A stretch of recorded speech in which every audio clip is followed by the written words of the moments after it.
Muy buenas tardes, tercer día de la feria, nos quedan todavía 2 días, estamos en el punto medio y es un gusto para mí estar aquí con un amigo y un creador que admiro desde hace muchos años, Imanol Canellada, mexicano por gusto y por decisión, ya muchas décadas, nació en España pero él se hizo mexicano y su literatura y este libro que vamos a presentar hoy no podría estar más emparentado con este país, con su historia y con sus temas no resueltos, ¿no? Me gustaría empezar hablando un poco de cómo he experimentado yo como lector, el mundo literario. Hay pocos escritores mexicanos que yo haya seguido con el detenimiento. He leído prácticamente todas las novelas de Imanol y me parece que la coherencia y la evolución, he tenido el privilegio de estar cerca de él todos estos años y admiro mucho, y no solo en el caso de un escritor, en cualquier ser humano que es capaz de vivir y pensar, hacer que sus ideas se alineen con su vida y con sus convicciones éticas y personales. Y tener el privilegio de estar cerca de Imanol y leer sus novelas me ha hecho muy consciente de que la literatura tiene además de muchas virtudes, tiene la capacidad de hacerte tangible las convicciones éticas y el pensamiento de una persona. Yo recordaba hoy en la mañana, emocionado, porque siempre me emociona presentar las nuevas novelas de Imanol. Para mí son grandes emociones descubrirlas. Esta la leí hace una semana y casi me dejó en lágrimas. Es una novela profundamente emocionante, durísima, eso sí, no voy a edulcorar, ahora hablaremos en detalle y prefiero que sea Imanol el que lo haga, pero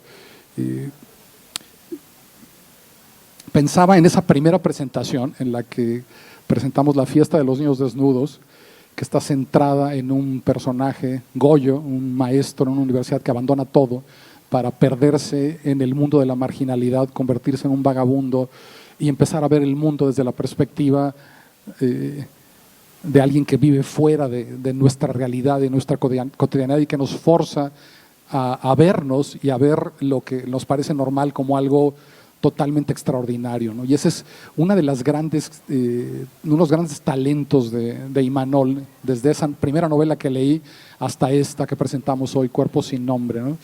Es otra cosa que quería compartirles. Mario Mendoza, que es otro escritor que en términos generales su amistad y su literatura me ha transformado, me ha dado razones para verme en el espejo y para buscar ser más coherente, ser un ser humano que piensa y actúa sin incoherencias. Y perdónenme que estoy muy emocionado y por eso no logro hilvanar muy bien las ideas. Prometo que cerraré todas estas ideas. Simplemente quiero invitarlos a escuchar con detenimiento a Imanol y desde luego a descubrir esta novela, que es un punto de entrada. Me parece que dentro del corpus de las novelas de Imanol, esta es una novela que me parece un punto de entrada extraordinario, porque es una novela muy concentrada, con pocos personajes y con una narradora extraordinaria, ¿no? Con eso simplemente querría decirles, reciban con un fuerte aplauso a Imanol y qué gusto estar aquí contigo, Imanol. Platícanos cómo nace Cuerpo sin nombre, ¿no? Bueno, pues primero, gracias, muchas gracias. Gracias a ustedes por venir un viernes de la tarde, estar aquí para hablar de libros, algo que siempre conmueve y emociona. Gracias, José, por la presentación, por todos estos años de amistad y de lecturas. Y por supuesto gracias a la Brigada y al gobierno de Morelos por la invitación a la Feria del Libro. Bueno, ¿cómo nace Cuerpo sin nombre?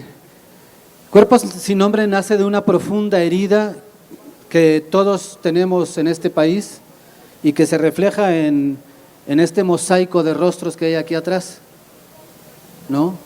Estas personas que de pronto ya no están, que desaparecen.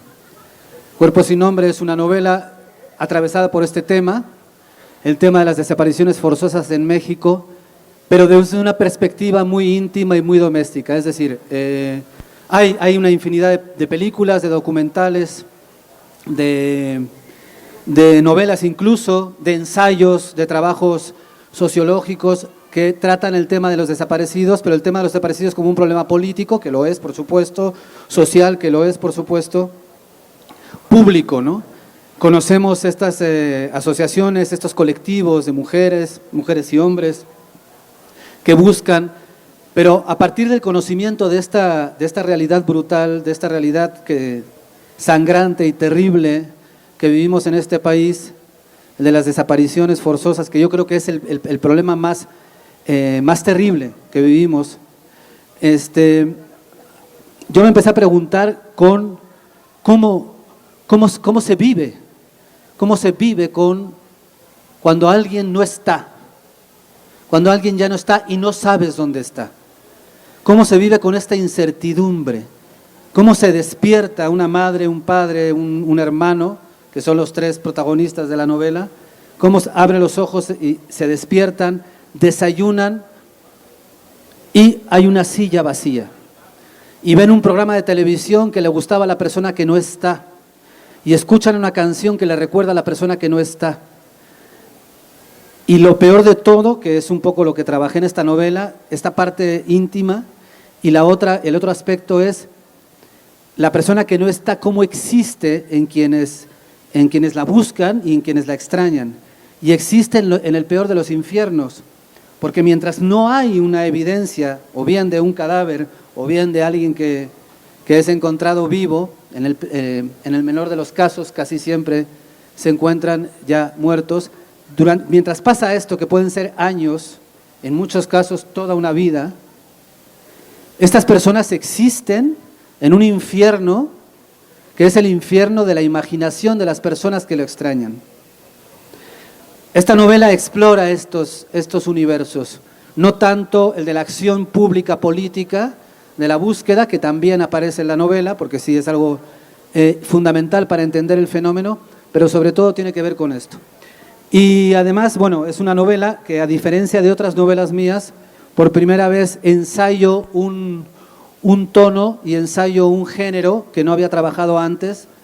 Yo había trabajado desde el hiperrealismo, bueno, tú lo sabes, desde la novela negra como tal, desde su expresión más hiperrealista, pero en este caso, precisamente porque la realidad no me alcanzaba para tratar de entender y de explorar y de plantear la vida de estos personajes que buscan, encontré en esto que se conoce como la literatura de lo insólito, la literatura fantástica, pero no en el sentido de la épica fantástica, no en el sentido de Tolkien y El Señor de los Anillos, sino la literatura de lo insólito, más que fantástica.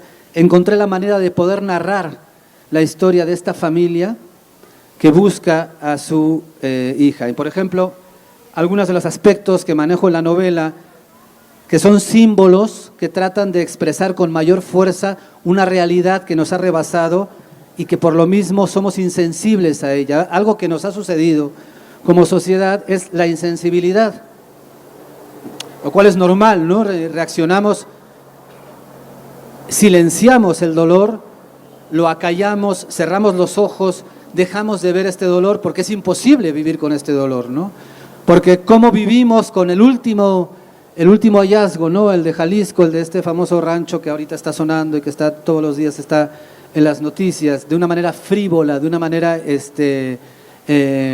escandalosa, buscando el morbo y buscando de alguna manera escandalizar, buscando en algunos casos llevar agua para el molino de esto o el molino de aquello. ¿Cómo enfrentarnos a este horror cotidiano que de pronto se materializa en hallazgos como el del rancho Izaguirre o el de otras historias? Es muy interesante porque el hallazgo del rancho Izaguirre se está tratando como un fenómeno nuevo. Hace muchísimos años que en México existen este tipo de campamentos y existen estos destinos para los desaparecidos. Muchísimas de las personas que desaparecen van a este tipo de lugares. Hace muchísimos años de esto, pero muchos, décadas ya. Sin embargo, el tratamiento que se le está dando desde la perspectiva mediática para llevar agua a determinados molinos es el de, miren lo que está pasando ahora en México, ¿no? Es inconcebible esto. Como si fuera algo nuevo, porque la apuesta es que olvidemos constantemente estas pesadillas y este horror. De manera que la literatura te da herramientas que trascienden el periodismo, que trascienden otro tipo de ejercicios que son necesarios y que son loables y plausibles, pero que tienen un determinado enfoque y que tratan la realidad de determinada manera, pero la literatura te da todas las posibilidades del mundo para tratar la realidad, porque la literatura en el terreno en una novela, por ejemplo, hace que la realidad se convierta en aquello que uno quiere como autor, y aquello que quieren los personajes y aquello que quiere la historia, ¿no? Y esto es una posibilidad enorme en términos de crear una conexión con los lectores y crear fenómenos de empatía, ¿no? Perdón, un segundo. Gracias.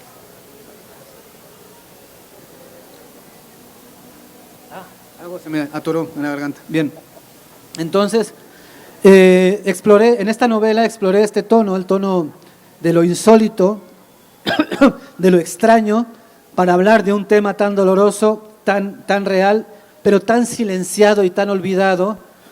Y una de las cosas, por ejemplo, que le va a suceder a la familia, al padre y a la madre, ningún personaje tiene nombre, por eso se llaman cuerpos sin nombre, bueno, por eso y por otras cosas, pero los personajes no tienen nombre, es papá, es mamá, es hermano, es mejor amigo, mejor amiga, y la desaparecida es la hija, nunca tienen nombre. Y no tienen nombre porque los desaparecidos no tienen nombre. Los desaparecidos tienen un número. Creo que vamos por los 100.000, no sé, ya, bueno, no se actualiza, no se ponen de acuerdo, pero hablamos ya de números que en sí, la cifra, la dimensión del número, es tan escandalosa que te insensibilizas en ese momento, ¿no? Cuando tú dices 100.000 desaparecidos, decir 100.000 desaparecidos, o decir 1.000 desaparecidos, o decir 100 desaparecidos, no tiene ningún sentido en términos de dolor, o en términos de sensibilidad, o en términos de indignación, o en términos de horror. No hay ninguna diferencia. Y esto es un poco como funciona la numerología, ¿no? Los datos, ¿no? El manejo informativo de determinadas noticias desde una frialdad que pretende tomar una distancia con la noticia, pero lo único que hace es banalizarla y convertirla en algo totalmente intrascendente. Sin embargo, lo que hace la literatura es darle rostro a estas personas y darles un nombre, aunque en este caso yo no quise darles nombre, para que constantemente el lector estuviera recordando que esa persona no es María o Juana o Susana o Magdalena, puede ser cualquiera, puede ser tu hija o mi hija o tu hija, ¿no? Porque hay un fenómeno también muy interesante que la novela trato de reflejarlo, y es cómo se ha manejado durante años el fenómeno de las desapariciones forzadas en México. Algo que ha logrado a lo largo de los años, lo vimos, por ejemplo, ustedes lo han vivido aquí en el estado de Morelos, con el anterior gobierno y con los anteriores gobiernos y con con el fiscal que tenían, es criminalizar a la víctima, ¿no? Es decir, si una chica desaparece es porque andaba en malos pasos seguramente, ¿no? ¿En dónde estaba? ¿Con quién se juntaba? ¿Cómo se vestía para que haya desaparecido? ¿No? Como si la víctima fuera responsable de su propia desaparición. Esta narrativa que se ha ido construyendo desde diferentes lugares del Estado mexicano, desde las diferentes instituciones, desde los gobiernos de los estados, desde las fiscalías, esta narrativa cala muy profundo y nos cala también como sociedad. De manera que las lecturas que hacemos ante el fenómeno de las desapariciones forzadas es el de: a mí no me va a pasar, a mi familia, a mi hija no le va a pasar porque mi hija es una hija bien, o a mi hijo no le va a pasar porque mi hijo no anda en malos pasos y no se junta con determinada gente. Nosotros estamos a salvo de esta plaga, de este fenómeno que le sucede a otros porque esos otros andan en malos pasos. Esta narrativa que ha calado profundamente y que es intencional y que responde a una estrategia muy clara, que es la de lavarme las manos como Estado, como instituciones de justicia, como instituciones policíacas, para no buscar, porque muchas veces son las cómplices, en la mayoría de los casos son las cómplices, aunque la narrativa oficial es el narcotráfico responsable de una parte de las desapariciones forzadas, pero sabemos que los cuerpos policíacos municipales y estatales en muchas partes del país son responsables de estas desapariciones. Pero en esta narrativa siempre es la víctima la culpable, ¿no? Y funciona muy bien. De manera que son las personas, yo cuando en algún momento tuve oportunidad de hablar con gente que tenía personas desaparecidas, yo recuerdo en Caborca, en Sonora, que es donde yo he vivido durante 20 y tantos años, me decían que era como cuando desaparecía alguien, inmediatamente se hacía esta ligazón, seguramente es porque andaba en la maña, andaba con los mañosos, andaba en malos pasos, y se creaba un espacio un vacío social alrededor de la familia, ¿no? Eran como apestados. Hablo de un pueblo pequeño donde todo el mundo se conoce, ¿no? Y este vacío, ¿no? Era todavía mucho más doloroso porque las víctimas, es decir, las familiares de esta persona desaparecida, en lugar de encontrar comprensión, solidaridad, empatía en el resto de las personas y por supuesto las autoridades que están obligadas a buscar y a agotar todos los procedimientos hasta encontrar a las personas, lo que encontraban era una mirada de reproche, ¿no? Y todo esto trato de reflejarlo en la novela, porque cómo vive una madre, ¿no?, a la que su hija desaparece, cómo vive con esta culpa cuando una sociedad y una autoridad desde su narrativa le está recordando constantemente que si desapareció su hija probablemente es porque no estaba bien educada, tal vez porque ella como madre no cumplió con el rol que tenía que cumplir, porque no la vigilaron, porque no estuvieron pendientes de ella, porque tal vez le dejaron usar tatuajes y minifalda, tal vez ese sea el motivo. Por eso desapareció esta persona, no porque tenemos un problema enorme que nos rebasa y que nos desborda. Entonces, a partir de ahí, de esta narrativa, se va construyendo un vacío social en torno a las víctimas que es triplemente doloroso. Bueno, en la novela trato de abordar estos aspectos utilizando recursos literarios que tienen que ver con los símbolos y con las metáforas, ¿no? Entonces, por ejemplo, bueno, algo que le sucede a las familias, a esta familia y a las familias que tienen personas desaparecidas es, les empiezan a nacer unos abscesos, como una especie de un pequeño tumor en diferentes partes del cuerpo que van adquiriendo el rostro de la persona desaparecida, ¿no? Y este absceso, a medida que van pasando los días y los meses, va creciendo y se va convirtiendo en una enfermedad, y la reacción de las autoridades es la de la condena, ¿no? Crean cordones sanitarios y los aíslan. Obviamente esto no ha sucedido tal cual, es una metáfora que la literatura me permite hacer desde este tono que hablo, de la literatura de lo insólito, a partir de los recursos propios de una narrativa que busca, a través de la simbología de lo insólito, exacerbar, llevar al límite las situaciones sociales que igual son más sutiles y que pasan desapercibidas o que están de alguna manera enterradas o silenciadas, ¿no? Como estos mecanismos de criminalización de las víctimas, ¿no? Esto es permanente y lo hacemos, todos caemos en estos mecanismos terribles, ¿no? Hay otros aspectos en la novela que tienen que ver también con qué sucede en términos de la unidad familiar, ¿no? Cuando una familia es atravesada por una tragedia como esta, ¿qué sucede? ¿Qué sucede entre ellos, ¿no? Entonces, bueno, yo exploro a través de la novela, voy explorando cómo el papá y la mamá tienen ideas encontradas, formas diferentes de entender lo que está pasando, reacciones diferentes, y todo esto va mellando y va creando en la familia un día a día que se vuelve asfixiante. Pero además también esta novela tiene que ver con una madre que hay un momento en que se niega a buscar. Y esto parte de la idea de, además de que tu hija desaparece, yo, gobierno, te pongo una pala en las manos para que tú busques a tu hija. Yo no lo voy a hacer. Se ha construido una narrativa de heroísmo en torno a, especialmente las madres, que son las que más buscan, aunque también hay buscadores hombres, porque también los hay. Hay padres y madres que buscan, hermanos, hermanas, hijos, hijas que buscan. Pero es cierto que por las características de nuestra sociedad, son las mujeres las que más buscan, porque las mujeres son siempre las que cuidan en esta sociedad. Y desde esa perspectiva, ahora resulta que la madre abnegada mexicana, que tiene que soportar sobre sus hombros absolutamente todo, ¿no? Además, para ser esta madre ejemplar, tiene que salir al desierto y tiene que estudiar criminalística para saber cómo hay que reventar una bolsa de la muerte, ¿no? Con la varilla, y cómo escarbar para no lastimar a los posibles cadáveres que están ahí. Esto es demencial y sin embargo lo hemos normalizado. Está absolutamente y totalmente normalizado. Los medios de comunicación han construido una narrativa de exaltación de heroísmo de las madres buscadoras que salen, uy, no. Cuidado con esto es terrible.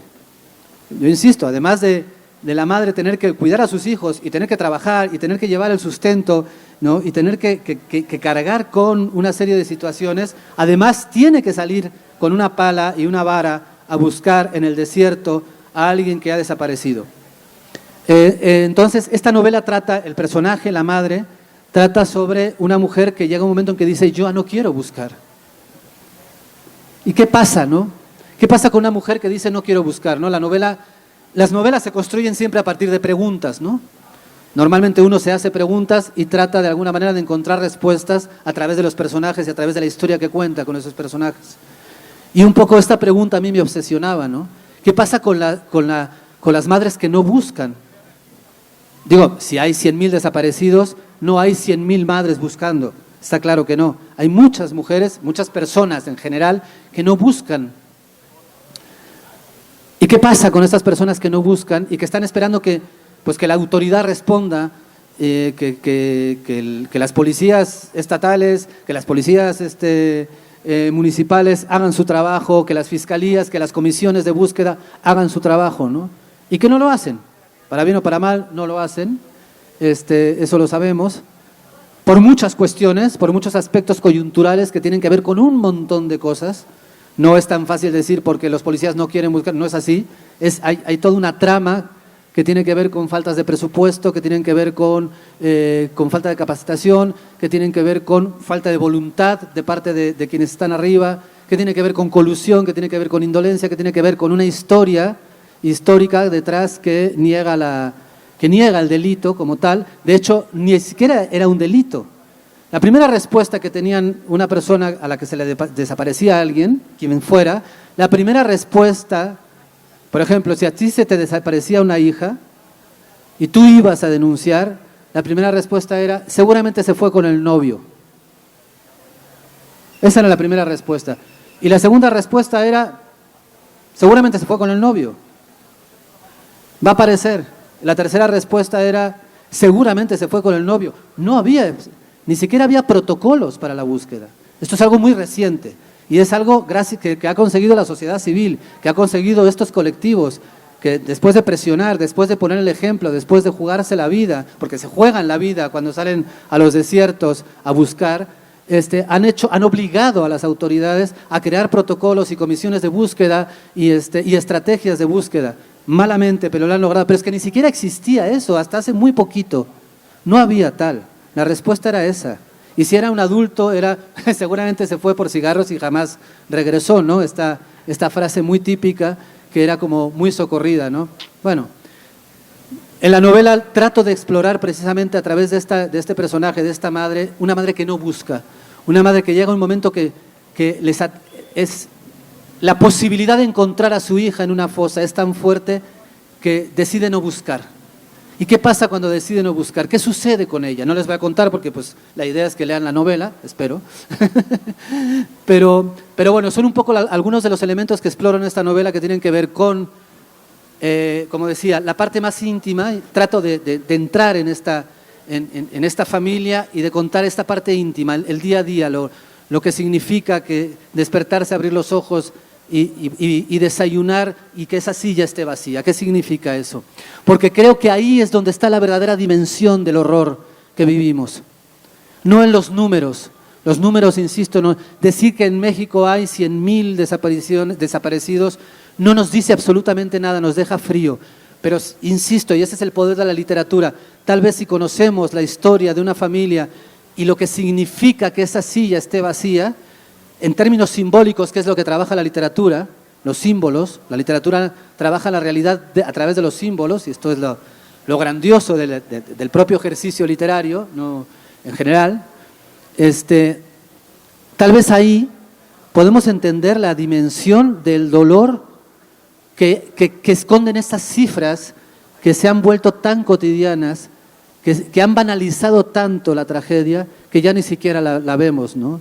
Que de alguna manera simplemente pasamos delante de esos rostros, de esas fotos, de esos números, pasamos cerrando los ojos o volteando para otro lado, lo cual es normal.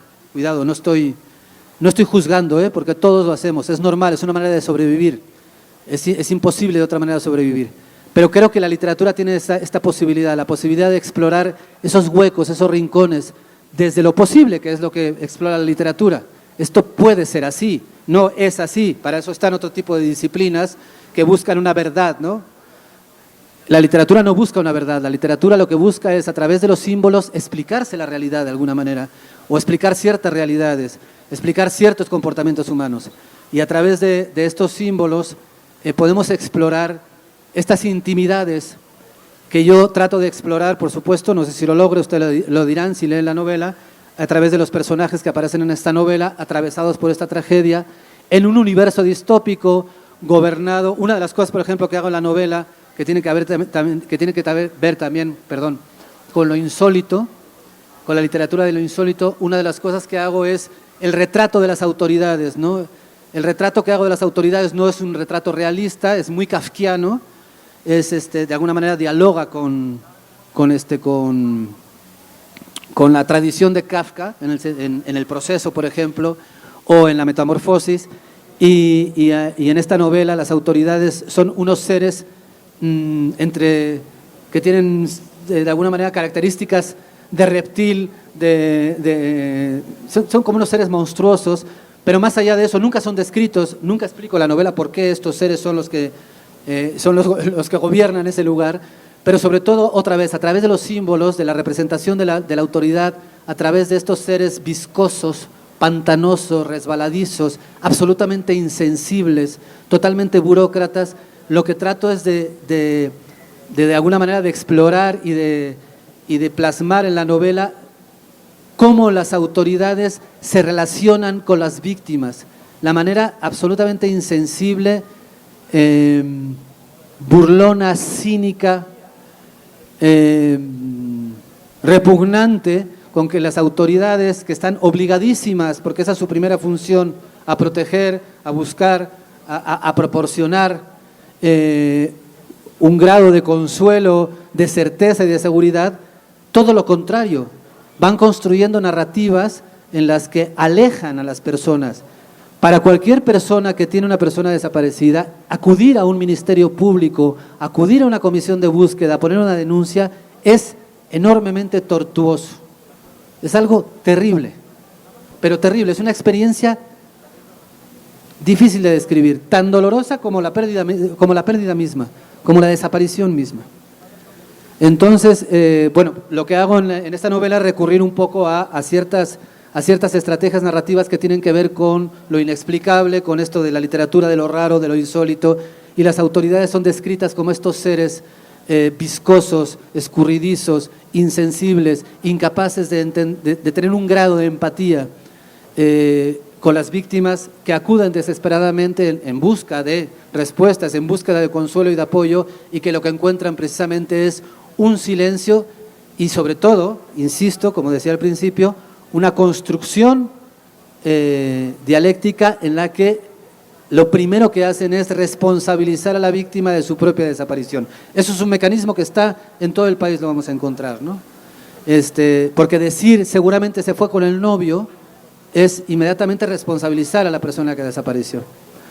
Decir con quiénes se juntaba su hijo, en qué compañías andaba, es inmediatamente responsabilizar a esa persona de su propia desaparición. Decir cómo estaba vestida su hija cuando desapareció es responsabilizar a la víctima de su propia desaparición. Esto es lo que encuentra cualquier persona que acude a una institución que se supone que está para proteger, para cuidar, para para brindar algún tipo de consuelo, de apoyo, de acompañamiento. Nada de eso encuentran. Y bueno, es otra de las cuestiones que atraviesa la novela y muchas más, ¿no? Esto es simplemente una aproximación. Y ya me voy a callar porque estoy hablando muchísimo. Ya ven por qué es mi autor favorito. Una pregunta y una respuesta Sí, perdón. narrativa, filosófica. Importante mencionar, Imanol, creo que tú vienes también de muchos años de ejercer el periodismo. Has escrito novelas como 49 Cruces Blancas que documentan el crimen de Guardería ABC, otras, como decías, en clave hiperrealista dentro del género policíaco.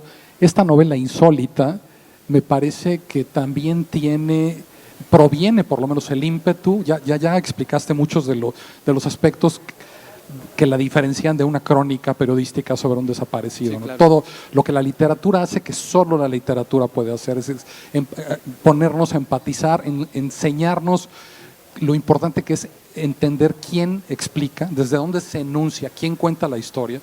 Por ejemplo, aquí la voz central es la ausencia, es la niña que ya dijiste que desaparece de esta familia de madre, padre, hermano, desaparece la hija, que no tiene nombre y que es la narradora, es decir, la ausencia de esta familia, el hueco es el que los está narrando y que está como testimoniando. Es una cosa doblemente inquietante porque es la ausencia la que está presente viendo cómo esta familia se está cayendo y cómo cada uno de los miembros está viviendo su luto y su incapacidad y es una testiga a veces tan distante. O sea, sí empatiza, pero es clínica. Son observaciones como de narrador omnisciente, pero todo el tiempo nos estás recordando. Me gustaría un poco me imagino que a lo mejor experimentaste con otros puntos de enunciamiento. No creo que hayas elegido algo tan especial de origen, ¿no? ¿Por qué no nos platicas un poco cómo evolucionó la voz al centro? Y la otra voz es el renacido, ¿no? Sí. Hay otro personaje misterioso que después descubrimos cómo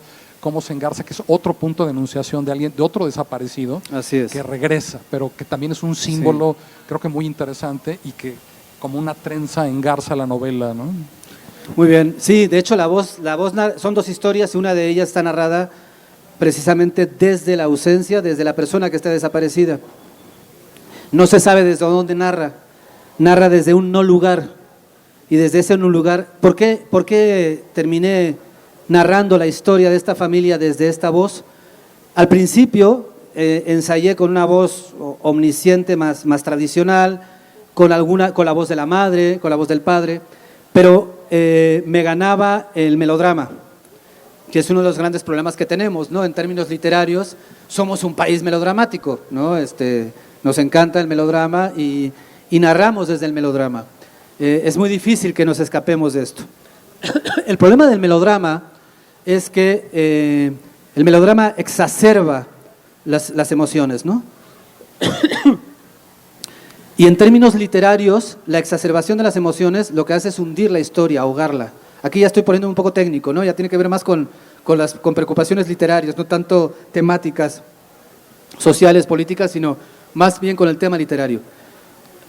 Entonces, de pronto descubrí la posibilidad de jugar con esta voz narradora que está en primera persona, pero por su ausencia, por su no presencia, por estar en un no lugar, por ser una no persona, podía ser omnisciente, sin romper con esto que llamamos verosimilitud, que es fundamental. La novela no aspira a una verdad histórica, para eso está la historia, para eso está la antropología. La verdad, sobre todo lo que necesita construir es verosimilitud, para que el pacto no se rompa, para que el pacto entre los lectores, lectoras y el texto no se rompa. Yo como lector te puedo comprar todo, la existencia de hobbits y la existencia de enanos y la existencia de unicornios, siempre y cuando no rompas la verosimilitud que tú mismo estás construyendo, ¿no? En este caso, a mí esta voz me permitía, la voz de la chica desaparecida, la voz que no está, narrar incluso desde la ironía. Es una voz que precisamente porque no está, porque es ausente, porque se permite ser incluso irónica con su papá, ser irónica con su mamá, burlarse de su hermano. Hay momentos en que pendejea a su hermano, que la está buscando y que el hermano crea un movimiento universitario para hacer visible las desapariciones ante un estado represor que lo persigue, etcétera, y es parte de la historia. Y sin embargo, para quitarle este tono melodramático que podía arrastrar la novela a un lugar de azote, por decirlo de manera popular, encuentro esta voz que es de lo más extraña porque es una voz en primera persona omnisciente, lo cual en términos literarios es un contrasentido, es una contradicción, ¿no? La primera persona, la característica de la primera persona es que se narra a sí misma y que narra el mundo, pero narra lo que ve. No puede meterse en la cabeza de los demás personajes, no puede meterse en lo que sienten los demás personajes. Pero esta no voz, este personaje ausente, por sus características absolutamente inexplicables, me permitía hacer esto. Y esto me permitió alejarme, poner una distancia de la historia. De manera que el lector, y esto lo experimenté antes de publicar con lectores cercanos, y ahorita que ha salido con los primeros lectores, me reconocen esto y creo que es algo que lo logré, por lo menos eso me lo han dicho, espero que se mantenga esa idea, y es que permite que el lector pueda tomar cierta distancia y pueda tomar ciertos respiros de una historia que si no sería devastadora en términos emocionales. Porque lo que pasa a esta familia, por lo que pasa a este papá y esta mamá y este hermano, es brutal. Pero como la voz se permite, la voz de la víctima, se permite burlarse de sí misma y burlarse de su familia por momentos, se permite ser irónica por momentos, ser tierna, jugar, bromear, recordar a su padre, recordar a su madre, pero desde lugares amables, desde lugares donde la ternura existe. Mi intención era, insisto, no sé si lo logro, algunos primeros lectores me dicen que sí, yo espero que sí, yo espero que alguno de ustedes la lea y ya me dirá, pero mi intención era precisamente que los lectores pudieran relacionarse con la historia, tener descansos, tener momentos en los que poder sonreír, tener momentos, porque también hay algo, y eso también tenía que ver con la historia, y es que cuando tú abordas una historia así, te la imaginas siempre en un tono melodramático y la tragedia total, siempre hay un sufrimiento. Pero no es cierto, o sea, la gente, a medida que pasan los meses, los años, la gente que busca a alguien y que tiene a alguien desaparecido, de pronto también ríe, de pronto también tiene momentos de alegría, de pronto también va modificándose el recuerdo. A medida que pasan los años, la persona ausente, de pronto le celebran el cumpleaños y tratan de celebrárselo desde la posibilidad de la risa, del cariño, de la posibilidad de lo que le gustaba a ella o a él que no está. Eso también existe. Entonces también, para no estar todo el rato en este tono de azote absoluto, de tragedia absoluta, de llanto absoluto, esta voz me permitía también crear estos espacios donde la ternura, donde el humor, donde la ironía, donde incluso el sarcasmo, hacen que la historia se despresure un poco, ¿no? Y funciona un poco eso, como la válvula que saca en la olla express, que saca la presión para que no estalle la historia y pueda ser digerible y puedas acompañar a los personajes y también adquirir ciertas distancias de los personajes y lograr un poco lo que hace la propia voz, que es verlos en una dimensión humana, no solamente como víctimas, porque también una de las cuestiones cuando uno escribe una novela así es que las víctimas todo el rato son víctimas y están en un estadio, en una categoría de víctimas permanentes. Pero no, o sea, son seres humanos, no solamente son víctimas. Y una de las cosas que busca, de alguna manera, la literatura es complejizar el mundo, y en esta complejización del mundo, una de las cuestiones que uno puede hacer cuando aborda un tema así, con personajes que están atravesados por una tragedia como la desaparición, es precisamente complejizarlos y no simplemente retratarlos como víctimas, porque son mucho más que eso. Entonces, esta voz me permitía un poco jugar con esta posibilidad.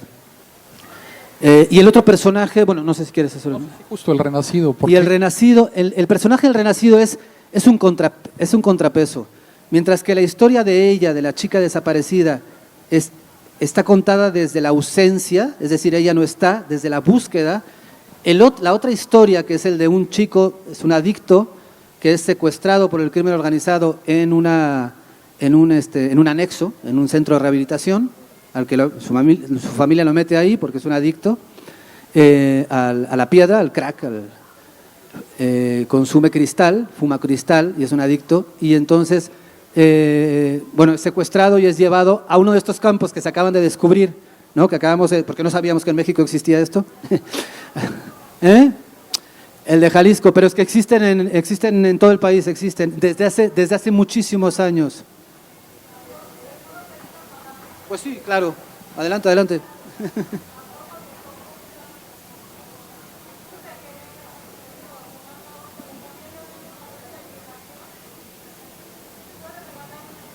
Claro que sí, adelante. Bueno, gracias por el espacio que me brindan. Disculpen el atrevimiento, pero es interesante el tema que están hablando, porque la verdad el tema de los desaparecidos es grave. Los gobiernos no hacen nada. Ahorita con lo que está pasando allá en Jalisco, ¿qué dice la presidenta de México? Le regresó la respuesta al episcopado de México, que no tienen la suficiente información de las desapariciones. Son demasiados desaparecidos en todo el país. No nada más son 10 o 20, son miles. Y no hacen nada, hacen caso omiso, como aquí en Morelos el caso del fiscal Uriel Carmona, que la verdad, pues hay muchas carpetas de investigación, como el caso de mi hijo que desgraciadamente desapareció el 13 de agosto del 2011, va a cumplir 14 años y las autoridades no hicieron absolutamente nada. Muchas gracias por el espacio, pero también aprovecho para hacerle la atenta invitación. El 28 de marzo está abierto al público en general, el que guste, y especialmente a ustedes los que están exponiendo este tema de las desapariciones. Están invitados cordialmente el 28 de marzo aquí en la Plaza de Armas a las 10 de la mañana porque se conmemora el Día de las Víctimas. Están cordialmente invitados. Y también mañana, si nos gustan acompañar, todo el país nacional se va a unir con los compañeros de allá de Jalisco por lo que está sucediendo en el rancho ese de allá, bueno, del exterminio, donde están encontrando demasiadas prendas. No es justo, no se vale. Y las autoridades se hacen sordos y se hacen ciegos del tema que está pasando con las desapariciones. Los invitamos cordialmente mañana a las 4 de la tarde para que nos acompañen en el dolor de nuestras compañeras y de nosotras mismas. Muchas gracias, joven. Al contrario, gracias a usted. Gracias. Y ojalá las acompañen, ojalá la gente responda, ojalá. Claro que sí. No, gracias a usted y gracias a lo que hacen, a su labor, y gracias a lo que están haciendo de jugarse la vida y de recordarnos todo el tiempo que esta herida no podemos permitir, no podemos asumirnos como una sociedad que camina hacia un proyecto colectivo cuando no están muchos de los que tendrían que estar, ¿no? Y bueno, de alguna manera, esta otra historia, la del renacido, el pícaro renacido, que convive con la historia, la historia de la familia tiene que ver, está contada desde la ausencia, es la familia que busca. Y la otra historia está contada desde quien es buscado, es decir, desde el desaparecido, es alguien que secuestra el crimen organizado y que es esclavizado, ¿no? En un campo muy parecido a esto que acabamos de conocer. Digo, esta novela yo la escribí hace muchos años, bueno, no muchos, pero hace como 3 años. Digo, una novela tiene un proceso muy largo, muy lento. Esta historia que acaba de salir en Jalisco ya sabíamos que en México existía. Es cierto que había una especie de silencio en torno a la existencia de estos campos de exterminio, de estos campos de esclavitud, de sometimiento. Y cuenta esta historia, cuenta la historia de este chico, de este joven que es secuestrado, que es junto con un montón de más, y llevados a un lugar muy parecido a este que acabamos de conocer. Y la idea era, en la historia de la familia, el horror de la desaparición existe en la mente de las personas que buscan, ¿no? En el padre que se imagina lo peor, que se imagina a su hija que ha sido condenada, que ha sido secuestrada por alguna organización de explotación de mujeres que secuestra mujeres con fines de explotación sexual, que es una realidad, es uno de los crímenes mayores en México que hasta hace poco se tipificó, tiene muy pocos años que era un delito que no estaba tipificado. Cuando un delito no está tipificado, no es delito, no existe, no se persigue, que es el de la trata de personas. Es un delito reciente, digo, el delito existe desde hace siglos, pero como delito en México no estaba tipificado. No es secuestro, no es privación ilegal de la libertad, no es nada de eso, es otra cosa. Pero existía y existe, ¿no? Entonces, En el caso, por ejemplo, del padre, el padre está obsesionado con eso y se imagina a su hija y todo el rato está, de hecho empieza a buscar a su hija en los peores lugares, en prostíbulos, en table dance, etcétera, desesperado por tratar de encontrarla, porque está convencido de que ha sido secuestrada por alguna mafia de trata de personas, de trata de mujeres con fines de explotación sexual. Entonces es el horror imaginado, el horror de la ausencia. Lo otro es el horror directo, el lector es sumergido. Trato de sumergir al lector en el horror más escalofriante, que es el de las estructuras hipercapitalistas de explotación y esclavitud absoluta en las que funciona el crimen organizado en este país, que es la extensión del capitalismo. El crimen organizado es la extensión del capitalismo a su expresión más salvaje, más bestia, más cruda.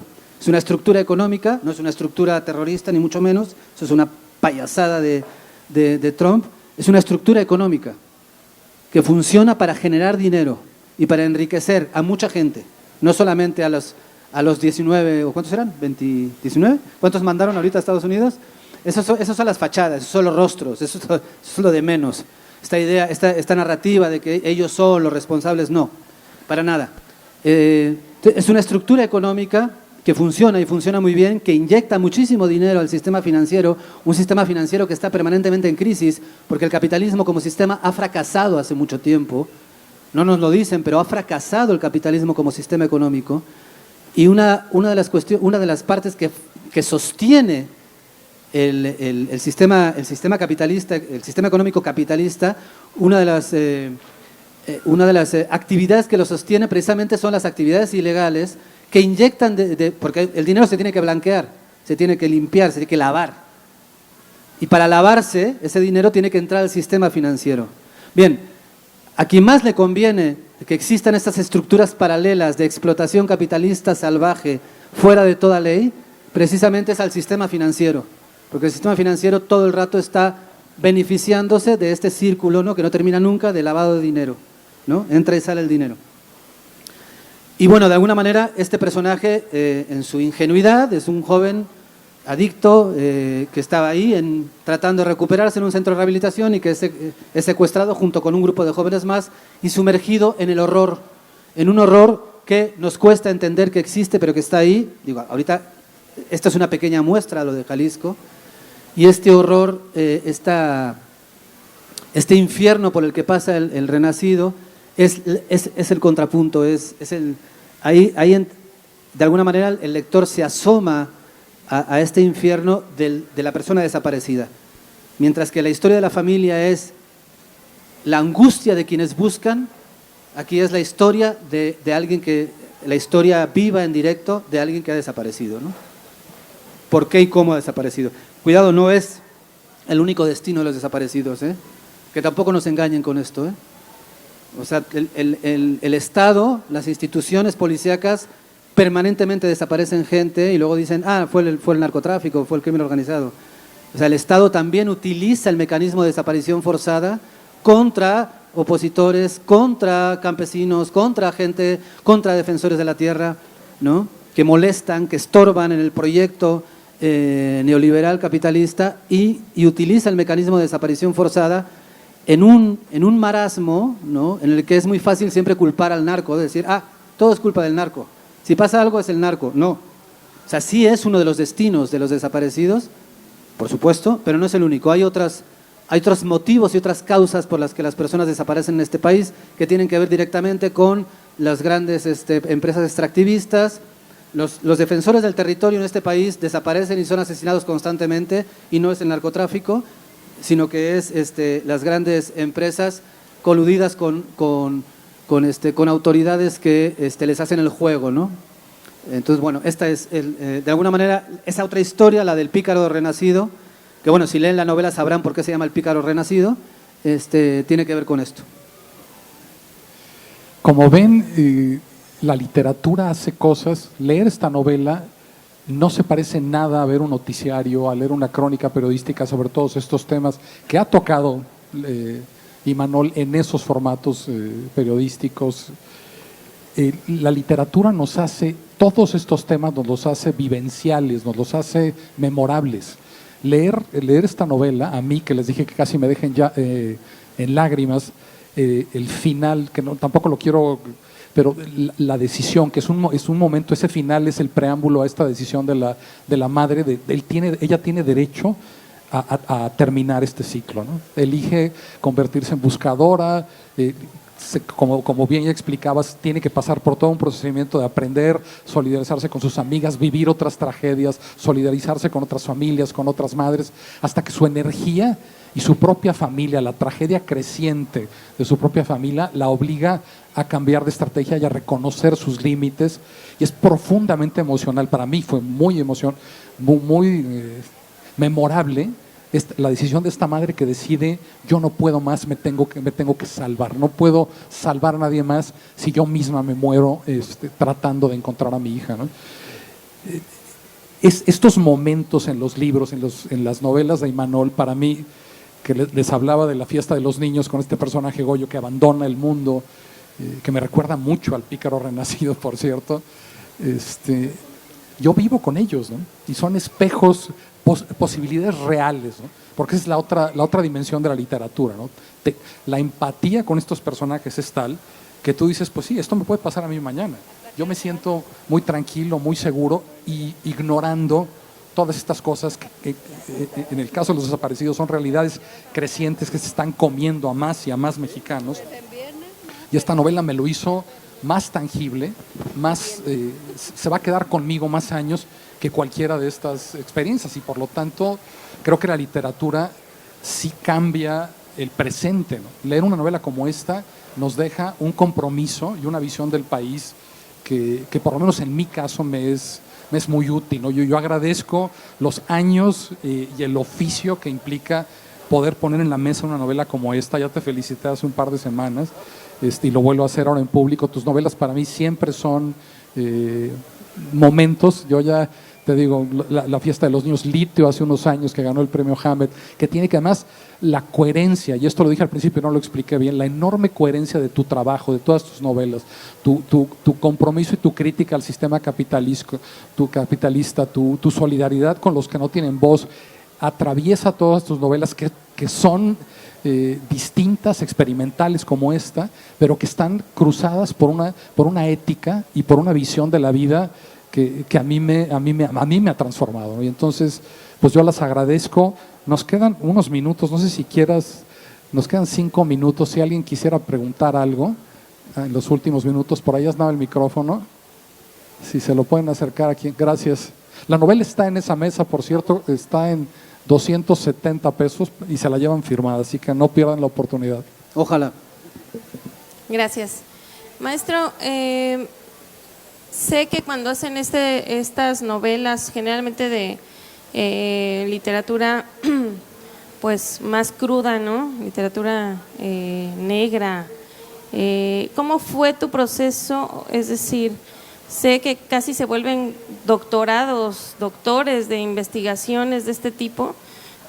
¿Cómo fue tu proceso para llegar a estas historias? Es que te escucho y yo de pronto ya me imagino que ya quisiera estar pues ahí, ¿no?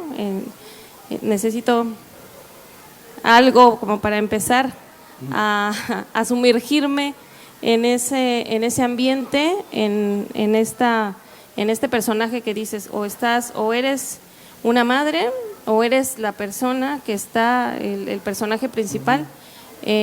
¿Cómo fue este proceso de investigación o cómo fue tu proceso? Sí, fue muy largo y no específicamente para la novela. O sea, yo me siento a escribir la novela mucho tiempo después de haber experimentado como periodista en Sonora, haber conocido historias, haber estado cerca, haber estado en procesos de búsqueda acerca de las madres buscadoras en Sonora, o haber entrevistado a gente que había perdido a alguien. Entonces todo esto me fue sirviendo como un cúmulo, ¿no? de experiencia de investigación.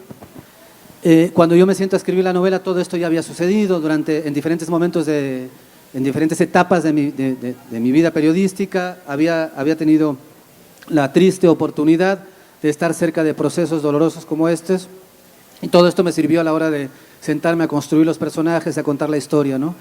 Pero sí, no fue una investigación exclusiva para la novela, sino que más bien la experiencia vital como periodista a lo largo de los años en un lugar como Sonora, donde hay muchísima gente que ha desaparecido. Sonora es uno de los estados donde hay una enorme cantidad de desapariciones, igual que Sinaloa, por ser este lugar desde hace muchos años, pero muchos años además, ¿no? Porque esto también parece que es como reciente, ¿no? Como que lo de Jalisco es algo nuevo, no lo conocíamos, esto acaba de suceder. No, no es cierto, esto viene pasando hace muchísimos años en México, pero muchos años. Y durante muchos años se cayó y se ocultó y se silenció.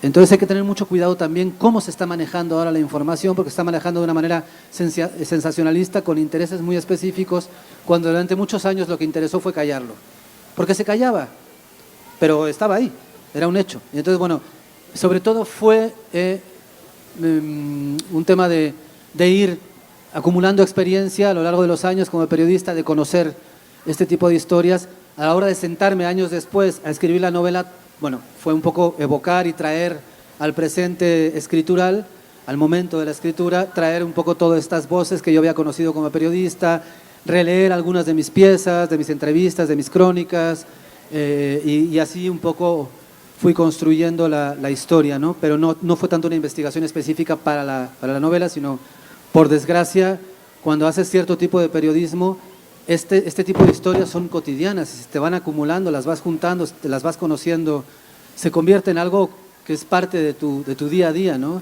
Estas historias y otras parecidas de dolor, ¿no? De injusticia, de impunidad, feminicidios, en fin, todo esto.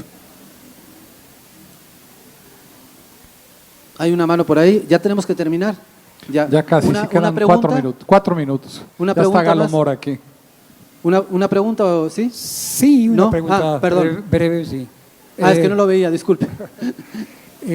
Parece que, pues sí tiene mucho atractivo, mucho interés, hasta, pues me imagino que hasta ya le hayan hecho alguna oferta para llevarla al cine, No. al cinematógrafo, porque sí es bastante atractiva en cuanto al tema de los personajes, y aunque el tema en esencia pues nos atañe casi a medio mundo o más, ¿verdad? Yo considero que pues por ahí tendrán varias ofertas para llevarla a un De momento no, cinematógrafo. pero bueno, Gracias. si alguien quiere. No, realmente no me interesa mucho ese tema, ese aspecto, pero no hay ofertas. Yo espero que algún día. Sí. Una pregunta más, sí, si alcanzamos, va. Maestro Imanol, solamente felicitarlo por su trayectoria. Gracias. La verdad, el país necesita más gente, más seres humanos. Un aplauso, por favor, para el maestro. Felicidades, maestro. Creo que todos los que estamos aquí presentes tenemos esa sed de conocer. Gracias por transmitirnos a través de esta obra, que también le voy a preguntar dónde la podemos conseguir. En esa mesa de allá. Muy bien. Ahí va a estar, Allá ahí va a Ahorita estar vamos para firmando. allá. Allá Y está. pues agradecerle contrario. por compartirnos a través de sus obras. Nada Gracias, nada que felicidades. agradecer, al contrario, gracias a ustedes por estar aquí, por escucharme, por aguantarme y en una de esas hasta por leerme. Ahí están las novelas, ya que aprovechando que preguntas, ahí están al alcance de la mano por si les interesa. Y bueno, pues aquí voy a estar un ratito por si quieren seguirla charlando fuera del escenario. Muchísimas gracias, José, como siempre. Muchas gracias, Imanol. Brigada. Y la feria sigue, no se muevan. Vale, gracias.